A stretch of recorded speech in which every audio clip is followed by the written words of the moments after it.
belajarnya? Masih. Alhamdulillah. Meskipun kita di jam pertama atau jam pagi ini, semangat kalian wajib dijaga.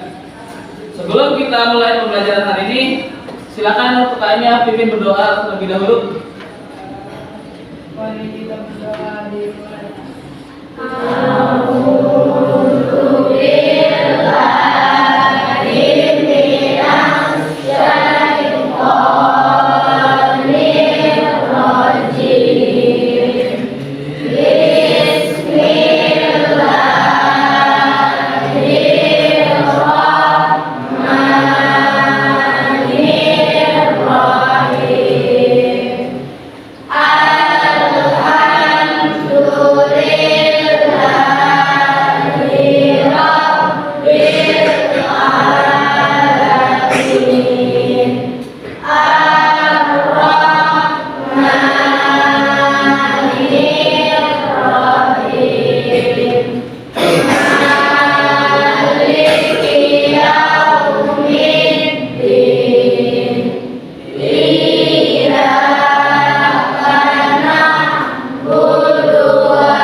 Terima kasih untuk kalian sudah memimpin berdoa. Baik, selanjutnya Bapak akan cek kehadiran hari ini. Adi Purnama, Adinda, Adnan, Ahmad Latif, Aulia, Saskia, Cinta, David, Depa, Devi, Dini, Eka, Hilda, Husna, Hendra, Kanja, Lukman, Muhammad Abdul Aziz, Muhammad Bakir, Muhammad Barik, Muhammad Mujid, Muhammad Husin, Najwa, Anda, Mafia, Riko, Riyanti, Salwa, Satria, Saida, Afrijul, Julia, Juan, Angelika, Salina, Muhammad Jirki, Tika.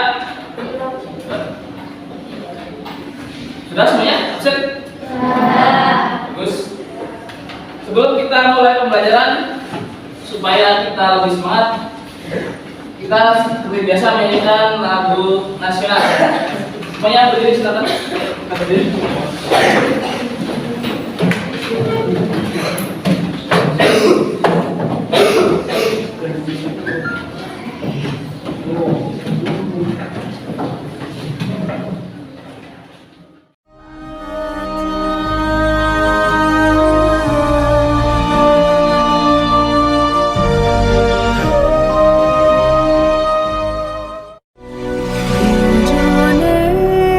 Indonesia tanah air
sebelumnya kita sudah membahas tentang arti dan makna tata urutan perundang-undangan. Masih ingat materinya? Coba kita mau tes dulu. Novia, sebutkan tata urutan perundang-undangan di Indonesia. Tata urutan peraturan Undang-Undang Indonesia Nomor 12 Tahun 2011 terdiri atas 1. UUD 1945, 2. Ketetapan MPR, 3. UU atau Peraturan Pemerintah Penggantian Undang-Undang, 4. Peraturan Pemerintah, 5. Peraturan Presiden, 6. Peraturan Daerah Provinsi, 7. Peraturan Daerah Kabupaten atau Kota. Bagus sekali, terima kasih untuk Novia. Kita tepuk tangan dulu untuk Novia. Terus, apa makna dari Undang-Undang Dasar Negara Republik Indonesia tahun 1945? Saya Pak. Silakan Mujib. UUD Negara Republik Indonesia tahun 1945 adalah dasar hukum tertinggi di Indonesia yang dijadikan sebagai acuan dalam pembuatan peraturan lain di bawahnya. Bagus sekali jawabannya untuk Mujib. Terus, apa mau nanya lagi?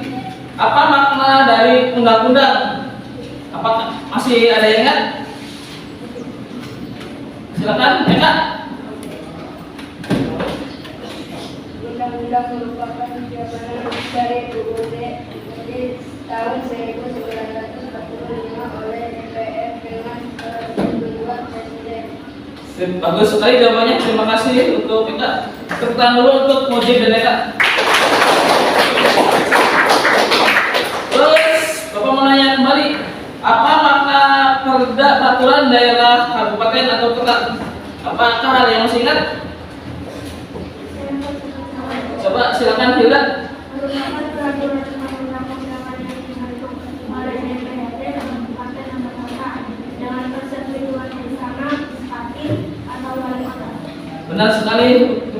Itu jawabannya Hilda. Tepuk tangan dulu untuk Eka dan Hilda. Sebelum kita mulai pembelajaran hari ini, seperti biasa, Bapak akan menyampaikan tujuan pembelajaran hari ini. Nah, untuk tujuan pembelajaran hari ini, setelah melihat tayangan dari gambar management PPT, peserta didik dapat berbesar hati dalam menerima nilai dan semangat kebangkitan nasional tahun 1908 dalam perjuangan kemerdekaan Republik Indonesia secara tulus. Yang kedua, tujuan pembelajarannya adalah setelah melihat tayangan gambar pada slide PowerPoint ini, peserta didik dapat berperilaku demokratis di masyarakat sebagai pelaksanaan terhadap makna dan arti penting kebangkitan nasional 1908 dalam perjuangan kemerdekaan Republik Indonesia. Yang ketiga, setelah mengikuti pembelajaran dengan PowerPoint dan tayangan video, peserta dapat menguraikan kondisi bangsa Indonesia sebelum tahun 1908. Yang keempat, setelah mengikuti pembelajaran dengan PowerPoint dan tayangan video, peserta didik dapat menjelaskan perintis kebangkitan nasional dalam perjuangan kemerdekaan Republik Indonesia. Yang kelima, setelah mengikuti pembelajaran dengan PowerPoint dan tayangan video, peserta didik dapat menganalisis nilai perjuangan tokoh perintis kebangkitan nasional dalam perjuangan kemerdekaan Republik Indonesia. Dan tujuan yang terakhir yaitu setelah melakukan kajian dan berdiskusi, peserta didik dapat melakukan kajian nilai-nilai perjuangan tentang tokoh kebangkitan nasional dalam perjuangan kemerdekaan Republik Indonesia. Dan ini kompetensi dasar hari ini ya. 3.4 yaitu menganalisa makna dan arti kebangkitan nasional 1908 dalam perjuangan kemerdekaan Republik Indonesia, dan 4.4 menyaji hasil penalaran tentang tokoh kebangkitan nasional dalam perjuangan kemerdekaan Republik Indonesia.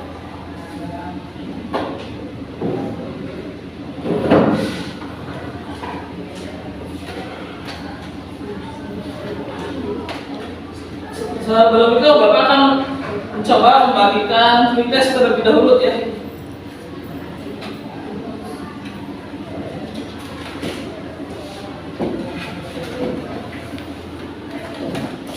Bapak nih, Bapak silakan isi quick test hari ini.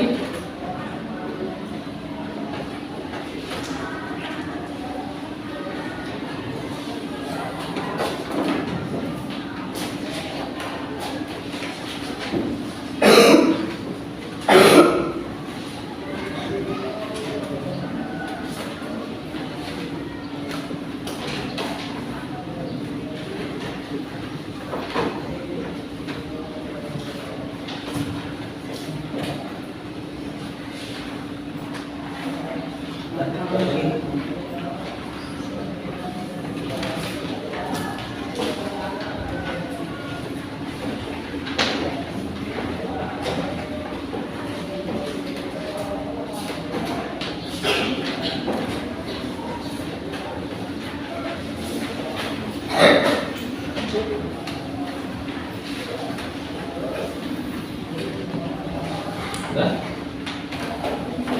Silakan isi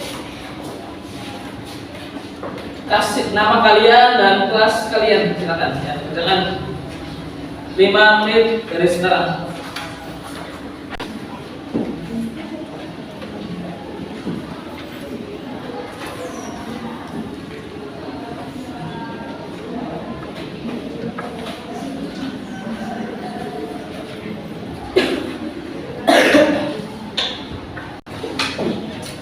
Sudah? Semuanya? Sudah, silakan kumpulkan. Semuanya sudah dikumpulkan? Terima kasih kalau sudah dikumpulkan semuanya. Sekarang kita akan melihat video pembelajaran hari ini. Coba kalian perhatikan video yang akan Bapak tayangkan. Assalamualaikum warahmatullahi wabarakatuh.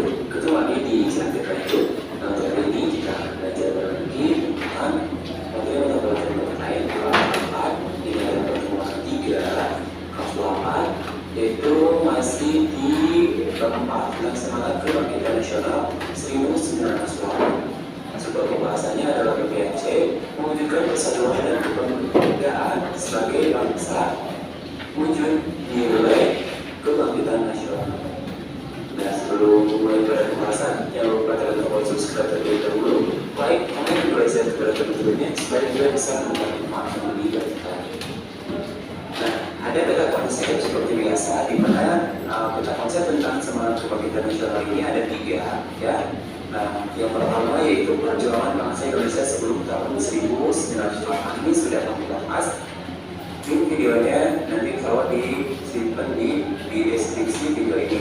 Nah, yang kedua yaitu tentang prinsip kebangkitan nasional dalam perjuangan kemerdekaan Republik Indonesia ini pun sama sudah kami bahas. Dan nanti link videonya kami simpan di deskripsi ini. Nah, untuk pertemuan kali ini kita akan membahas tentang mewujudkan persatuan dan kebanggaan sebagai bangsa wujud nilai kebangkitan nasional. Baik, saja kita pada pembahasannya. Mewujudkan persatuan dan kebanggaan sebagai bangsa wujud nilai kebangkitan nasional. Yang pertama adalah persatuan Indonesia. Nah, yang dimaksud dengan persatuan adalah gabungan atau ikatan, kumpulan dan sebagainya dari beberapa bagian prinsip dan persatuan. Sedangkan kesatuan itu sendiri adalah keesaan, sifat tunggal atau keseutuhan. Nah, jadi persatuan ini bangsa Indonesia, kesatuan dan persatuan bangsa Indonesia ini merupakan kunci utama dalam perjuangan meraih kemerdekaan. Nah, persatuan dan kesatuan bangsa Indonesia yang dirasakan saat ini terjadi dalam proses yang dinamis dan berlangsung lama. Persatuan dan kesatuan bangsa terbentuk dari proses hidup dari unsur sosial budaya masyarakat Indonesia itu sendiri. Tentunya yang ditempa dalam jangkauan waktu yang sangat lama sekali.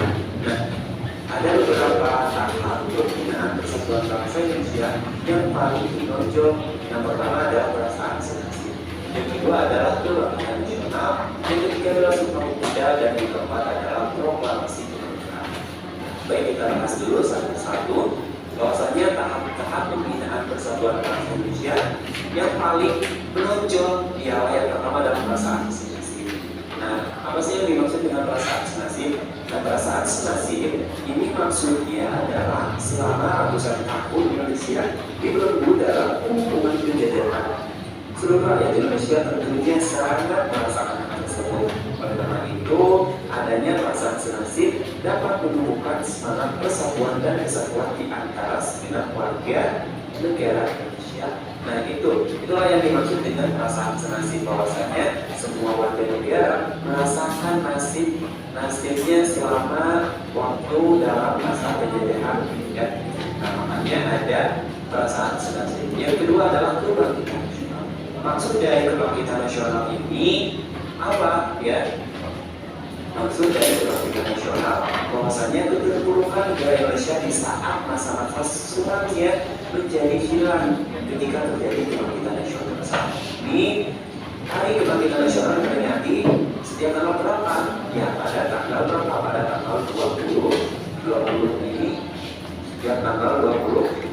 Nah, tapi dikarenakan kebangkitan nasional terjadi dilakukan dari akhir organisasi pemuda. Siapa? Ya, yang bernama apa? Organisasi pemuda. Ya, organisasi pemuda itu namanya adalah Budi Utomo. Di mana Budi Utomo itu didirikan pada tanggal 20 Mei 1904. Nah, organisasi pemuda ini didirikan oleh para siapa? Ya, para mahasiswa Stovia, sebuah sekolah tinggi kedokteran pada masa itu. Nah, lahirnya Budi Utomo menandai kebangkitan nasional karena semenjak saat itu muncul banyak organisasi dengan coraknya masing-masing yang sama-sama mendaki kemerdekaan negara Indonesia. Lalu yang selanjutnya, bertahun-tahun berikutnya, kebangkitan nasional menyebabkan persatuan dan kesatuan di antara rakyat Indonesia. Nah, hal ini dikaitai dengan munculnya apa? Yaitu munculnya suatu organisasi yang terintegrasi secara nasional dengan fokus utama pada bidang politik. Nah, kalau tadi Budi Utomo itu fokusnya adalah dalam bidang pendidikan dan kebudayaan. Sekarang ini ada suatu organisasi yang terintegrasi secara nasional dengan fokus utama itu pada bidang politik. Nah, organisasi tersebut itu apa? Yaitu organisasi yang bernama Perhimpunan Politik Kemerdekaan Indonesia. Yang ketiga adalah Sumpah Pemuda. Nah, pemuda merupakan tumbuhan ya atau tumbuhan hidup suatu bangsa.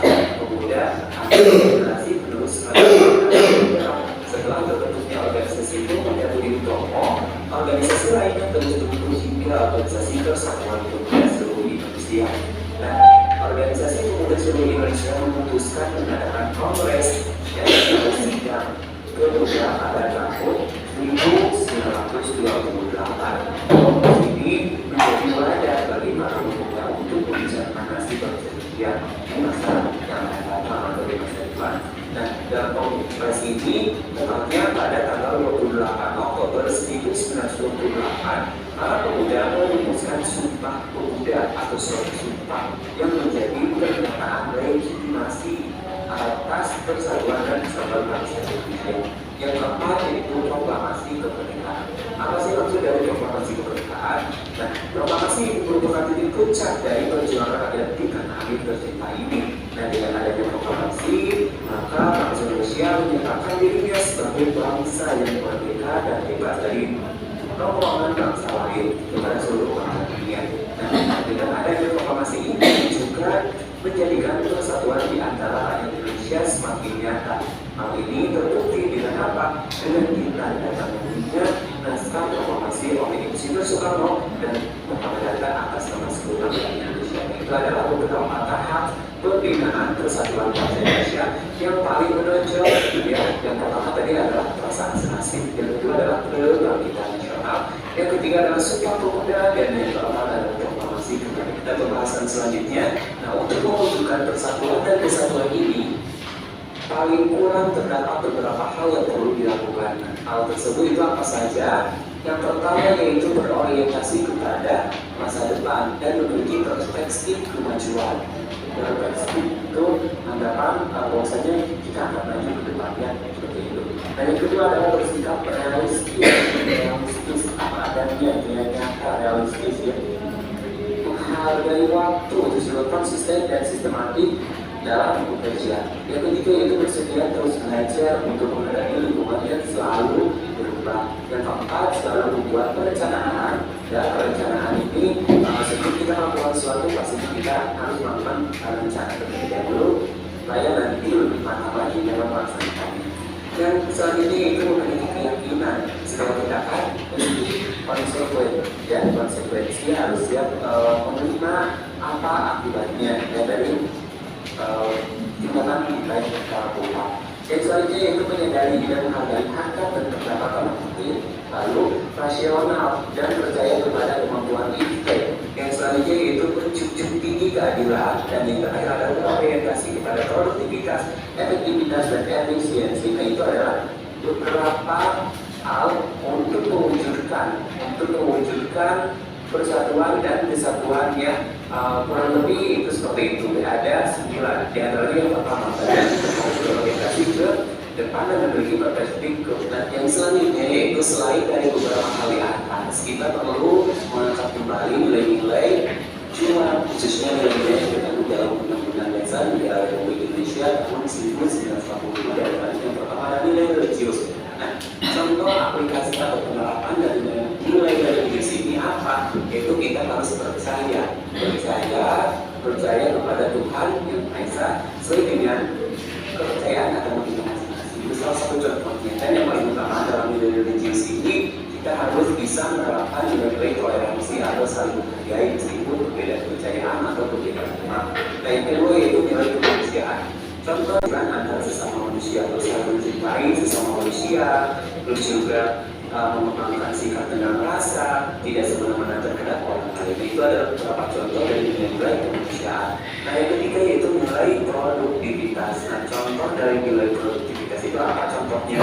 Yaitu sikap positif terhadap nilai produktivitas itu adalah perlindungan terhadap masyarakat dalam berkreativitas menuju kemampuan. Terus yang kedua, sarana prasarana yang mendorong masyarakat lebih kreatif dan produktif. Ketiga, contoh dari nilai produktivitas itu adalah terciptanya undang-undang untuk meningkatkan kesejahteraan masyarakat. Nah, yang keempat yaitu nilai keseimbangan. Apa sih contoh dari nilai keseimbangan? Di mana nilai keseimbangan contoh positif itu yang pertama adalah menjalankan hak dan kewajiban. Menjalankan hak dan kewajiban, ya. Menjalankan hak dan kewajiban. Terus juga sebagai warga negara yang proporsional. Yang kedua itu keseimbangan antara kehidupan jasmani dan juga rohani. Jadi selain antara menjaga keseimbangan antara hak dan kewajiban, kita harus bisa menjaga keseimbangan antara jasmani. Nah, kita harus bisa menjaga keseimbangan antara jasmani dan juga rohani. Selain kita menjaga keseimbangan antara hak dan kewajiban, kita juga harus bisa menjaga antara keseimbangan antara jasmani dan juga rohani. Yang selanjutnya yaitu nilai demokrasi. Ada sanksi yang tegas atau hadirnya negara. Nah, nilai ketaatan hukum mewajibkan setiap warga negara tanpa terkecuali untuk mematuhi aturan yang berlaku. Nah, itu adalah beberapa hal atau sifat yang perlu kita terapkan dalam kehidupan sehari-hari supaya kita bisa mewujudkan persatuan dan kesatuan. Ya. Nah, yang selanjutnya yaitu pembahasan yang kedua, yaitu tentang kebanggaan sebagai bangsa Indonesia. Kebanggaan. Nah, kita sebagai warga negara tentunya kita harus bangga ya terhadap bangsa kita sendiri, ya, dimana kita lahir dan dibesarkan di negara kita ini, di bangsa Indonesia ini. Nah, untuk menambah rasa bangga kita kepada negara, sebaiknya kita mengetahui keunggulan-keunggulan yang dimiliki bangsa Indonesia. Adapun keunggulan yang dimaksud dan sebagai berikut, yang pertama adalah jumlah dan potensi penduduk yang cukup. Jadi kita memiliki keanekaragaman dalam berbagai aspek kehidupan sosial budaya yang beragam dan berbeda-beda. Ya. Yang ketiga yaitu dalam mengembangkan wilayah, kita mempunyai konsep wawasan nusantara. Konsep wawasan nusantara. Nusantara itu adalah apa? Wawasan nusantara itu adalah cara pandang, cara terhadap bangsa Indonesia. Yang keempat yaitu semangat Sumpah Pemuda. Yang kelima memiliki kata krama. Nah, Indonesia terkenal dengan kata kramanya apa? Sopan santun, gotong royong dan lain-lain. Gotong royong, obat dan santun. Nah, yang selanjutnya itu tentang wilayahnya yang sangat strategis, ya, di mana terdiri dari 2 benua dan 2 samudra. Yang selanjutnya keindahan alam wilayah Indonesia yang sangat luas keindahan alam. Tanahnya yang subur, tanah kaya, sumber alam, dan itu adalah adanya tekad toleransi. Yang bagi toleransi ini harus berangkat, makanya dalam kehidupan beragama saja mereka disebut dengan kehidupan. Toleransi atau saling menghargai ini harus kita terapkan dalam kehidupan sehari-hari. Saling menghargai. Nah, ini adalah pembahasan yang juga tentang pembangunan strategi bangsa Indonesia. Salah satunya kita harus tahu apa saja sih keunggulan dari bangsa kita, keunggulan yang dimiliki oleh bangsa kita itu apa saja. Dengan kita mengetahui keunggulan-keunggulan, makanya artinya kita akan bangga terhadap bangsa kita sendiri. Dan yang paling penting kita harus bisa menjaganya, harus bisa menjaganya semua keunggulan-keunggulan yang ada di negara kita ini. Dengan apa? Dengan salah satu tujuannya atau dengan caranya adalah menjaga persatuan dan kesatuan, ya, dan melawan semua keunggulan-keunggulan yang ada di negara kita ini yang dimiliki oleh kita. Nah, yang selanjutnya yang ketiga, meneladani pahlawan pejuang kemerdekaan nasional. Nah, bagaimana sih cara meneladani atau mencontoh para pahlawan pejuang kemerdekaan nasional ini? Tentunya kita atau kalian sebagai pelajar, yang pertama adalah hal yang harus kalian lakukan adalah belajar mengenai ini adalah salah satu contoh atau meneladani bersikap dari pahlawan pejuang. Nah, saat ini kita tidak berperang dengan menggunakan senjata, tapi dengan ide dan iman. Lagi pada saat ini kita sedang tidak berperang lagi dengan menggunakan senjata, tapi berperang dengan menggunakan ide dan pikiran, dengan adanya takut dan tidak termasuk upaya menuliskan perjuangan para Nah, yang kedua itu bangga pada bangsa sendiri. Nah, contohnya contoh dari bentuk dari bangga dan bangsa sendiri itu mengunggah foto untuk mensosialisasikan budaya kalian atau budaya kita, juga bisa contohnya bisa meluangkan waktu untuk berjalan-jalan ke tempat indah di Indonesia sebelum perjalanan kembali. Nah, yang ketiga yaitu memberikan kontribusi pada Indonesia. Nah, kontribusi paling kecil itu kita bisa dilakukan apa itu dilakukan memberikan dengan cara gaji dari kerja atau sekolah. Dan sekecil apapun yang kalian lakukan atau berikan juga secara konsisten, ya, sekali lagi sekecil apapun perbuatan kalian jika dilakukan dengan secara konsisten akan mendapatkan positif. Dari tayangan video tersebut, apakah ada yang mau bertanya? Tidak ada? Tidak ada? Kalau tidak ada, kita lanjutkan kembali. Nah, ini Bapak punya sebuah gambar, ya, ada sebuah gambar. Amati gambar berikut. Ini gambar apa ini? Pemuda waktu sekolah, ya kan? Sekolahnya kapan ini? Waktu zaman dulu kan? Ya. Coba kalian mau berkomentar tentang gambar ini? Silakan, Eka.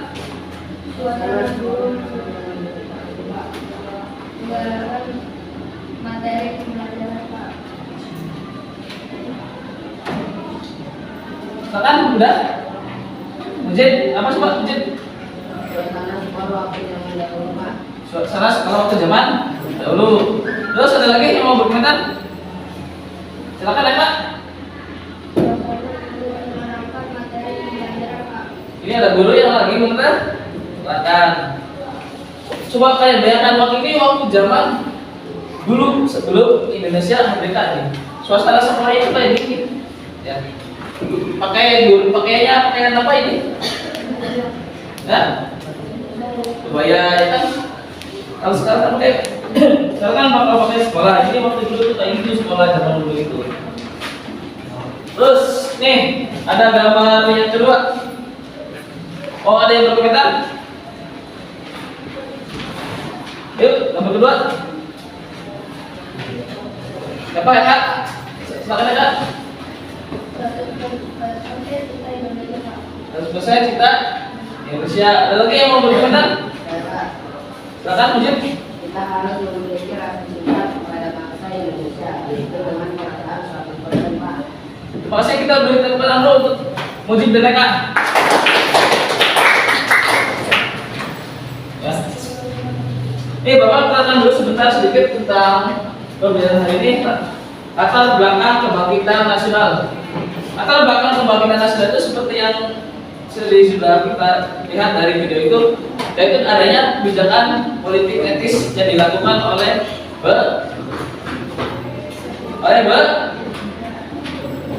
Belanda, ya kan? Ini bukan kebijakan politik etis itu politik balas budi terhadap kepada Indonesia, yaitu berupa irigasi atau pengairan, transportasi, perpindahan penduduk, dan edukasi, yaitu pengajaran dan pendidikan. Ya. Ini perbedaan perjuangan bangsa Indonesia sejak kebangkitan nasional. Sebelum 1908, yaitu perlawanannya itu dilakukan secara sporadis dan tidak serentak. Kedua, masih dipimpin oleh pemimpin yang karismatik seperti raja, sultan, dan lain-lain. Yang ketiga, perlawanan sangat bergantung pada pemimpin dan bersifat kedaerahan. Keempat, bentuk perlawanan masih menggunakan kekerasan senjata atau bersifat kontak fisik.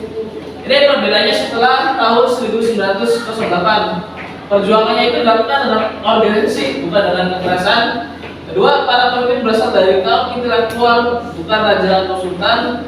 Keempat, tidak bergantung pada pemimpin yang karismatik. Dan yang terakhir yaitu mulai tumbuh rasa persatuan dan kebangsaan. Perjuangan mulai bersifat nasional. Tahap pembinaan persatuan bangsa Indonesia, yaitu 1. Perasaan senasib, 2. Kebangkitan nasional, yang ketiga yaitu Sumpah Pemuda, dan yang keempat proklamasi kemerdekaan. Ini 10 masalah yang kita hadapi oleh pemuda sekarang, yaitu 1. Maraknya tingkat kekerasan di kalangan pemuda. Kedua, sikap ketidakjujuran yang makin membudaya. Ketiga, rasa tidak hormat kepada orang tua, guru, dan pemimpin. Keempat, sikap rasa curiga dan kebencian makin memburuk. Kelima, penggunaan bahasa Indonesia makin memburuk. Ya. Dengan adanya bahasa gaul seperti apa yang kalian tahu bahasa gaul itu? Apa? Sebel, ya kan? Itu bahasa yang sekarang. Karena berkembangnya perilaku menyimpang di kalangan pemuda seperti narkoba, pornografi, pornografi, dan lain-lain. Ketujuh, kecenderungan mengadopsi nilai-nilai budaya asing. Kedelapan, melemahnya idealis, patriotis, dan semangat kebangsaan. 9, meningkatnya pragmatis dan hedonis. Ke-10, acuh dan tak acuh terhadap pedoman ajaran agama. Itu masalah pada generasi pemuda sekarang. Kemarin kan kita sudah membuat kelompok, ya. Masih ingat kelompoknya ya? Kita buat dulu kelompoknya. Sekarang ini Bapak akan bagikan LKPD-nya. Kelompok 1, kelompok 2,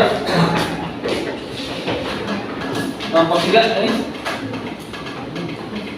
Nah, kita bahas dulu petunjuk belajar dulu, ya. Di dalam petunjuk belajar ini halaman pertama, yaitu kerjakan tugas yang ada dalam LKPD secara berkelompok. 2, amati dan analisis setiap kegiatan yang diberikan dengan seksama. 3, selesaikan masalah yang diberikan dengan menggunakan strategi yang telah didiskusikan. 4, susunlah hasil diskusi berkelompok dengan menarik, bisa membuat pin atau pamflet dengan kapak. Nomor 5, perwakilan masing-masing kelompok akan mempresentasikan hasil diskusi kelompoknya. Buka halaman kedua. Petunjuk teknis proyek. Jadi setiap kelompok itu pilih salah satu tema, ya. Tema yang kita jadikan proyek kewarganegaraan. Tema pertama, perilaku menyimpang seperti narkoba. Kedua, tingkat kekerasan di kalangan pemuda. 3, penggunaan bahasa Indonesia semakin buruk. Dan keempat, berkembangnya rasa tidak hormat kepada orang tua dan guru. Dalam mendesain proyek ini, kalian bisa lihat di Google atau di YouTube tentang proyek yang telah ada sebelumnya.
Setiap kelompok wajib dalam pembuatan proyek ini harus memiliki rasa tanggung jawab. Karena ini dalam pembuatan proyek ini mempunyai batasan waktu. Dan jangan lupa membuat alasan tema yang kalian pilih masing-masing itu ada di aktivitas kedua. Silakan aktivitas keduanya buka.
Apakah diskusi kelompoknya sudah selesai?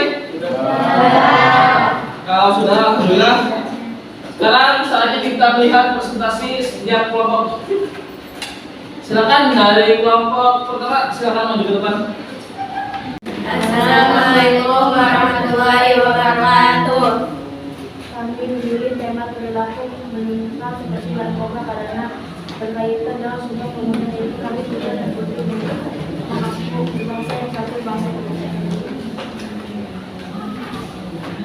Benar dan itu terjadi di satu keyakinan nasionalistik, dua kepribadian nasionalistik, tiga tidak berfokus menghadapi masalah, empat tidak terkontrol pembentukan keamanan, lima kurangnya dukungan sosial. Kondisi tema yang kami pilih menunjukkan beberapa peran pendukung seperti orang tua dapat memberikan edukasi atau pengertian kepada anak terkait bahaya dari narkoba. Jauhi narkoba untuk generasi yang lebih baik. Yuk, isi masa mudamu dengan kegiatan positif. Jauhi narkoba. Assalamualaikum warahmatullahi wabarakatuh. Waalaikumsalam warahmatullahi wabarakatuh. Terima kasih untuk kelompok 1. Kita beri kejutan dulu kepada kelompok 1. Selanjutnya untuk penampilan berikutnya kelompok 3. Silakan maju ke depan. Assalamualaikum warahmatullahi wabarakatuh. Waalaikumsalam warahmatullahi wabarakatuh.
Kita berikan tepuk tangan dulu yang meriah untuk kelompok 4. Selanjutnya penampilan kelompok terakhir yaitu kelompok 4. Silakan maju ke depan untuk kelompok 4. Assalamualaikum warahmatullahi wabarakatuh. Waalaikumsalam warahmatullahi wabarakatuh.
hasil kerja kelompoknya dari kelompok 1 sampai kelompok 4. Bapak mau tanya, apakah kendala dalam membuat proyek tadi?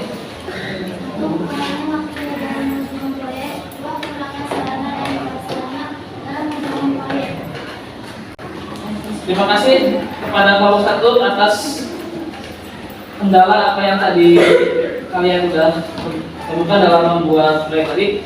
Dari berbagai kendala yang kalian temukan, Bapak salut pada kalian karena proyek itu selesai dengan tepat waktu. Berikan untuk kalian untuk semuanya. Sebelum kita menutup pembelajaran hari ini, apakah ada yang bisa kita sebutkan pembelajaran hari ini?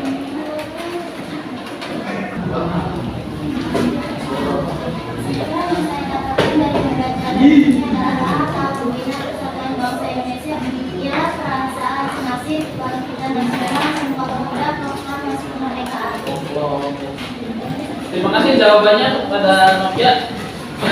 Kesimpulannya yang bagus, jadi dapat kita simpulkan bahwa persatuan Indonesia adalah faktor kunci, yaitu sebagai sumber semangat, motivasi, dan penggerak perjuangan Indonesia. Baiklah, untuk menguji pemahaman kalian tentang materi hari ini, Bapak akan memberikan post-test. Silakan isi post-test tersebut dalam durasi waktu selama 10 menit dari sekarang.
Soal post-test, kalau sudah selesai semuanya, kumpulkan. Sudah semuanya kumpulkan? Kalau sudah, Bapak mau tanya, pembelajaran tadi apakah menyenangkan? Terima kasih, alhamdulillah karena waktunya sudah habis, kita semua kita akhiri dengan membaca alhamdulillah.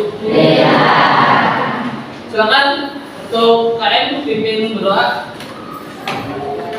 Ayo. KM.